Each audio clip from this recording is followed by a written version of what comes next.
Selamat datang lagi di pembahasan mendalam kita. Kali ini kita mau langsung aja nih, bahas pertanyaan yang mungkin sering kepikiran ya. Apakah penuaan itu sebuah penyakit? Gampang banget kan mikir gitu?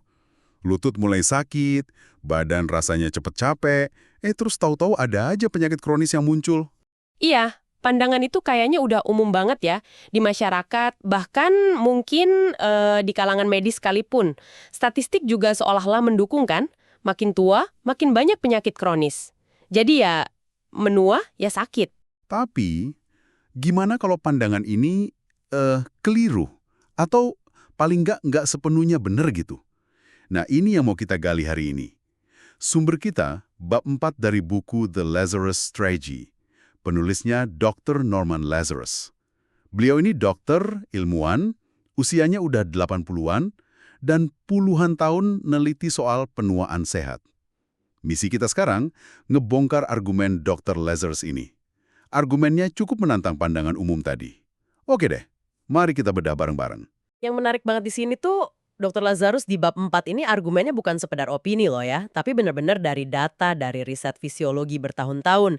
Perspektifnya cukup radikal mungkin ya. Dia bilang, banyak penyakit yang kita anggap penyakit tua itu sebenarnya lebih nyambung ke gaya hidup kita. Terutama yaitu kurang gerak. Bukan semata-mata karena kita menua. Jadi bab ini benar-benar coba ngebongkar asumsi dasar kita. Oke, biar kita paham kenapa argumen Lazarus ini penting, kita lihat dulu deh gambaran umumnya. Yang biasanya bikin kita, agak ngeri juga sih. Dr. Lazarus nunjukin beberapa data statistik yang terus terang agak suram kalau kita ikutin cara pandang biasa. Misalnya nih, data dari Inggris. Benar. Data dari National Institute for Health Research itu, mereka bilang, sekarang aja nih, hampir separuh orang umur 65 tahun ke atas itu udah punya 2 atau lebih penyakit kronis. Dan prediksinya, nanti di 2035, angkanya bisa naik jadi 2/3. 2/3 lansia punya lebih dari satu penyakit kronis. Kebayang ya? Itu aja udah lumayan ya. Tapi ada lagi, proyeksi 2035 yang sama bilang, 3/4 orang di atas 75 tahun itu bakal punya minimal 2 penyakit kronis. Penyakitnya ya yang biasa kita dengar, darah tinggi, masalah paru, kanker, diabetes tipe 2, radang sendi, wah banyak deh. Mhm. Terus ada lagi data dari jurnal Age and Aging, ini juga dikutip Lazarus, yang ini mungkin lebih bikin khawatir lagi. Studi itu prediksi jumlah orang yang hidup dengan 4 penyakit atau lebih, itu bakal naik hampir 2 kali lipat antara 2015 sampai 2035. Artinya hampir 1/5 populasi nanti bakal ngalamin multimorbiditas, jadi hidup dengan banyak penyakit kronis sekaligus. Aduh, dengar angka-angka ini jujur aja bikin agak cemas ya, mikirin masa depan kita atau orang tua kita gitu. Kayak udah pasti bakal sakit-sakitan aja kalau tua. Betul. Dan mau tanya, perspektif alternatif dari Dr. Lazarus ini jadi penting banget. Jadi kayak ngasih harapan gitu. Dia bilang, gambaran suram ini bukan takdir, bukan sesuatu yang pasti terjadi cuma karena umur nambah. Dan gagasannya ini bukan asal ngomong juga. Dia merujuk ke pemikiran para ahli fisiologi lain, terutama dari Skandinavia, Amerika, yang udah lama sebenarnya mempertanyakan hubungan otomatis antara menua dan sakit kronis ini. Oh, jadi ada dasar ilmiahnya ya? Ada riset-riset yang dia pakai buat dukung argumen kalau penyakit kronis ini lebih ke gaya hidup, bukan umur. Iya, ada banget. Beberapa riset kunci yang dia kutip. Misalnya, ada review literatur gede-gedean oleh Bente Pedersen sama Bengt Saltin tahun 2006. Mereka ngumpulin banyak banget bukti dari studi-studi medis. Bukti kalau aktivitas fisik, olahraga, itu bisa ngelindungin atau bahkan ngebantu penyembuhan berbagai penyakit kronis. Wah, udah lama juga ya, 2006? Betul. Terus ada artikel yang juga penting banget dari Frank Booth dan kawan-kawan tahun 2012. Judulnya aja udah ngena banget. Kurangnya olahraga adalah penyebab utama penyakit kronis. Di situ dibahas mendalam gimana gaya hidup kita yang sekarang banyak duduk, kurang gerak, itu jadi pendorong utama munculnya penyakit-penyakit ini. Jadi bener-bener nekanin sebab akibatnya ya, bukan cuma hubungan biasa? Iya, argumen kausalnya kuat. Terus si Pedersen sama Saltin ini tahun 2015 ngeluarin laporan lagi. Judulnya Olahraga sebagai Obat. Ini bukan cuma slogan, tapi kesimpulan dari review literatur yang luas banget. Mereka nemuin ada paling nggak 26 penyakit kronis yang bisa dipengaruhi positif sama olahraga rutin, baik buat mencegah maupun mengelola penyakitnya. 26. Banyak banget itu. Contohnya apa aja tuh penyakitnya? Biar kebayang. Wah, daftarnya panjang banget. Hampir semua sistem tubuh kena. Ada masalah kesehatan mental, depresi, cemas, susah tidur. Terus gangguan syaraf kayak demensia, penyakit metabolik yang umum banget, obesitas, sindrom metabolik, kolesterol tinggi, tentu aja diabetes tipe 2, penyakit jantung dan pembuluh darah, darah tinggi, penyakit jantung koroner, gagal jantung, stroke. Masalah pernafasan kayak PPOK, asma, gangguan tulang dan otot yang sering dikeluhin orang tua, nyeri sendi, osteoporosis, tulang kropos, osteoporosis, sakit punggung kronis, bahkan risiko jatuh. Dan penting juga beberapa jenis kanker, kayak kanker usus besar, payudara, endometrium. Wow, kalau didengerin listnya, ini kan penyakit-penyakit yang ya identik banget sama jadi tua. Sakit jantung, diabetes, pikun, nyeri sendi. Tepat. Nah, ini dia inti argumen Dr. Lazarus yang didukung riset-riset tadi. Munculnya penyakit-penyakit ini dan banyaknya kasus di usia lanjut, itu bukan semata-mata karena proses penuaan biologisnya. Faktor yang jauh lebih kuat menurut bukti-bukti ini adalah akumulasi dari pilihan gaya hidup kita selama bertahun-tahun. Terutama yaitu tadi, kurangnya aktivitas fisik. Nah, ini nih. Ini konsep yang menurut saya benar-benar bisa ngubah cara kita mikir. Dr. Lazarus sama koleganya nggak berhenti di situ. Mereka ngusulin istilah baru yang menurut saya kuat banget buat kelompokin penyakit-penyakit ini. Penyakit defisiensi olahraga atau Exercise Deficiency Diseases, ADD. Ini bukan cuma istilah, tapi kayak reframing total gitu. Bener banget. Istilah penyakit defisiensi olahraga ini tujuannya jelas banget. Mindahin fokus kita dari yang tadinya nyalahin umur, jadi ke kurang olahraga sebagai akar masalahnya. Coba bayangin deh, kalau kita mulai lihat misalnya diabetes tipe 2 atau penyakit jantung bukan lagi sebagai penyakit ketuaan yang ya udah pasrah aja, tapi sebagai penyakit akibat kurang gerak, penyakit yang sebenarnya bisa kita kendalikan, bisa kita cegah, bisa kita kelola. Wah, implikasinya gede banget ini. Artinya beban penyakit kronis yang segitu banyak di orang tua, itu mungkin bukan cerminan gagalnya biologi kita pas menua, tapi lebih ke cerminan epidemi gaya hidup malas gerak yang udah berlangsung lama. Bener-bener ngebalikin logika umum ya. Iya, dan perspektif ini nyambung banget ke konsep kunci berikutnya yang ditekanin Dr. Lazarus di bab 4, yaitu bedanya lifespan sama health span.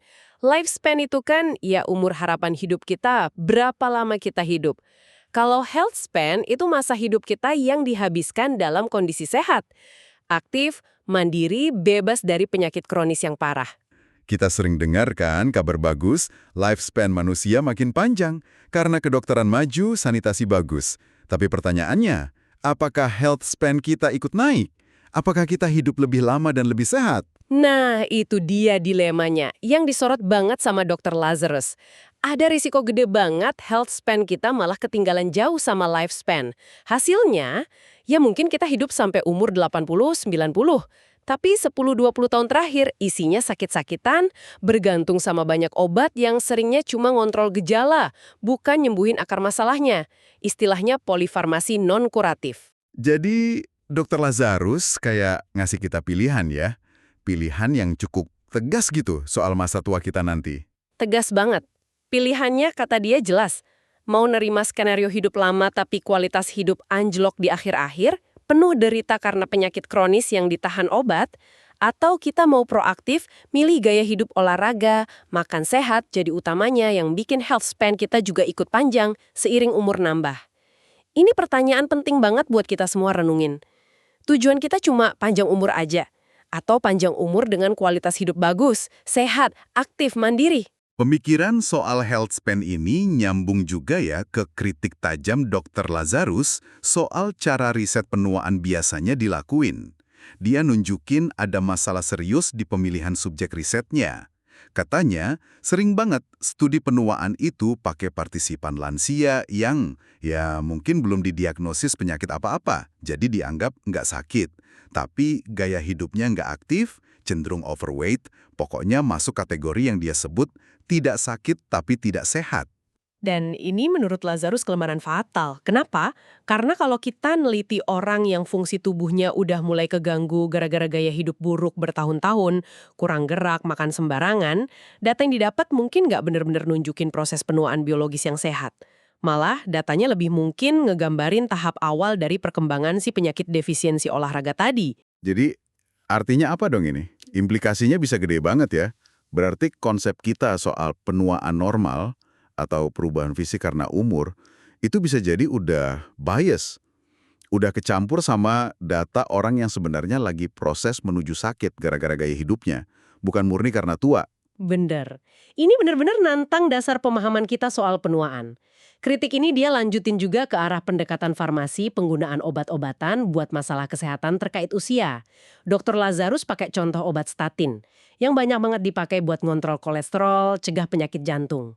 Statin ini sering banget diresepin ke orang-orang yang masuk kategori tidak sakit tapi tidak sehat tadi, yang mungkin kadar lemak darahnya baru mulai berubah dikit, belum sampai level diagnosis penyakit. Terus, gimana pandangan Dr. Lazarus soal ngasih obat kayak statin ke kelompok tidak sakit tapi tidak sehat ini? Dia lihat ada potensi masalah di sini. Kalau kriteria buat mulai ngasih obat terus dilonggarin buat nyakup orang-orang di tahap awal perubahan ini, ya bisa jadi nanti sebagian besar populasi dia perkirain bisa sampai 80% dianggap perlu minum obat tertentu. Fokusnya jadi terlalu ke obat buat ngatasin gejala awal, bukan ke akar masalahnya, yaitu gaya hidup tadi. Nah, lalu, apa dong alternatif atau penekanan dari beliau sebagai kontras dari pendekatan obat-obatan ini? Dia balik lagi ke konsep dasar fisiologi, penuaan itu kan dampaknya global, karena ke seluruh sistem tubuh kita barengan. Makanya intervensi yang paling efektif ya harusnya yang dampaknya global juga. Nah, menurut Dr. Lazarus, satu-satunya intervensi yang sekarang kita tahu punya kemampuan ngasih manfaat global dan ngatasin akar penyebab dari banyak banget penyakit defisiensi olahraga itu, ya cuma aktivitas fisik teratur. Obat-obatan, bahan kimia, ya penting sih dalam kasus tertentu, tapi biasanya efeknya lebih spesifik ke satu jalur biokimia. Jarang banget bisa ngasih efek perlindungan atau perbaikan menyeluruh kayak olahraga. Wah, ini bener-bener nempatin olahraga di posisi sentral banget ya, sebagai obat yang paling holistik gitu. Oke deh, kalau gitu, dari semua potongan puzzle yang udah kita bahas dari bab 4 ini, apa nih kesimpulan utamanya? Benang merahnya apa? Intinya jelas banget dan ya cukup provokatif. Penuaan itu sendiri, proses biologis umur bertambah itu bukan penyakit. Sebagian besar penyakit kronis yang kita kaitin sama usia lanjut, jantung, diabetes tipe 2, osteoporosis, bahkan demensia dan beberapa kanker, itu lebih pas dilihat sebagai akibat dari gaya hidup nggak sehat yang numpuk puluhan tahun, terutama kurang gerak. Makanya dia usulin istilah penyakit defisiensi olahraga. Dan dari situ muncul kesadaran pentingnya bedain antara cuma hidup lama, lifespan, sama hidup lama tapi sehat, aktif, mandiri, health span. Fokusnya mestinya bukan nambah umur aja, tapi nambah kualitas hidup di umur panjang itu. Ya, terus intisari paling kuat yang bisa kita ambil dari perspektif Dr. Lazarus ini menurut saya adalah penekanan pada kekuatan pilihan kita. Riset-riset yang dia kutip itu nunjukin kita punya kendali jauh lebih besar atas proses penuaan kita daripada yang mungkin kita kira. Pilihan gaya hidup kita sehari-hari, seberapa aktif kita, apa yang kita makan, itu kayak tuas yang kuat banget buat nentuin arah kesehatan kita ke depan. Jadi ini bukan lagi cerita soal pasrah aja nerima badan makin lemah karena umur nambah gitu ya? Sama sekali bukan. Perspektif Dr. Lazarus ini kayak panggilan buat kita bertindak. Ini nantang kita semua buat lihat kesehatan di usia tua bukan sebagai undian genetik aja, tapi sebagai hasil kumulatif dari kebiasaan kita sepanjang hidup. Ini ngasih kita kekuatan, ngasih kita agensi buat secara aktif membentuk masa tua yang lebih sehat, lebih memuaskan. Nah, pemikiran ini ngebawa kita ke pertanyaan penutup nih, yang kami harap Anda bawa pulang buat direnungkan. Mengingat bukti dan argumen kuat dari Dr. Lazarus di bab 4 ini. Menurut Anda, gimana cara pandang masyarakat luas, dan mungkin cara pandang Anda pribadi, soal proses penuaan ini perlu diubah? Perlu dirombak nggak sih? Udah waktunya belum sih kita geser fokus secara radikal, dari yang biasanya nunggu penyakit datang baru diobatin, jadi fokus utama ke pencegahan. Pencegahan proaktif lewat gaya hidup aktif, pola makan sehat yang dimulai dari sekarang, sedini mungkin. Dengan kata lain, haruskah kita berhenti nganggap penyakit kronis di usia tua itu takdir dan mulai melihatnya sebagai potensi penyakit defisiensi olahraga yang sebenarnya bisa banget dicegah, ditunda, atau dikelola lebih baik kalau kita ambil langkah yang benar dari awal? Pertanyaan besar ya, implikasinya dalam banget buat kesehatan kita masing-masing dan masyarakat. Silakan direnungkan. Sampai jumpa di pembahasan mendalam kita berikutnya.